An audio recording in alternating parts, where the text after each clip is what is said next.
വന്നേ നമുക്ക് നോക്കാം.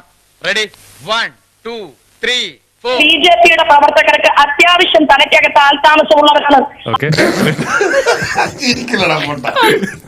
ഈശ്വര, ഇവിടെ ആരില്ലല്ലോ ഇതൊന്ന് പറഞ്ഞു ചിരിക്കാനായിട്ട്. ബിജെപിയുടെ പ്രവർത്തകർക്ക് അത്യാവശ്യം തലയ്ക്കകത്ത് ആൾതാമസമുള്ളവരാണ്. നിന്നോട് ആര് പറഞ്ഞു ഈ വിട്ടിത്തം?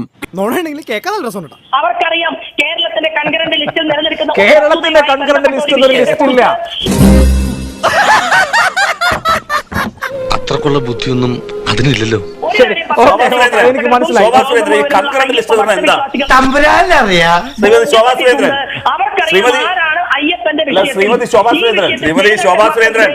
മിണ്ടാതിരിക്കാം, കുറച്ച് കഴിയുമ്പോ പോവുമായിരിക്കും. ഞാൻ പറയുന്നത് കേൾക്കുന്നുണ്ടോ? എന്താണ് ഈ കൺകറന്റ് ലിസ്റ്റ്? ഇത്രയും പറഞ്ഞിട്ട് നിനക്ക് വ്യക്തമായില്ലേ? അവനത് പറയില്ല, നീ അത് വിടും. അത് താങ്കൾക്ക് അതിനെ കുറിച്ച് വിവരമില്ലെങ്കിൽ മുഖ്യമന്ത്രി പിണറായി വിജയനോട് ചോദിച്ചു നോക്കിയാൽ മതി, ഉത്തരം കിട്ടും. എന്റെ ബുദ്ധിപരമായ നീക്കം കണ്ടിട്ട് എന്ത് തോന്നുന്നു? ഒന്നും തോന്നുന്നില്ല. അതല്ലാതെ നിങ്ങൾ എത്ര പേരായിട്ട് പറയുന്നു ഈ ലിസ്റ്റ്? എനിക്കറിയില്ല, പറഞ്ഞാ പറഞ്ഞു കൊടുക്കണേ. കൺകറന്റ് ലിസ്റ്റ് അറിയാത്ത ഒരാളാണ് താങ്കളെങ്കിൽ പൊതുസമൂഹത്തോട് താങ്കൾ മാപ്പ് ചോദിക്കണം. ഈ നാക്ക് കയ്യിലില്ലായിരുന്നെങ്കിൽ നിങ്ങൾ ഇവിടെ ആചാരമായപ്പോ എനിക്ക് മനസ്സിലായി നിങ്ങൾക്ക് ഇത് അറിയില്ലാന്ന്.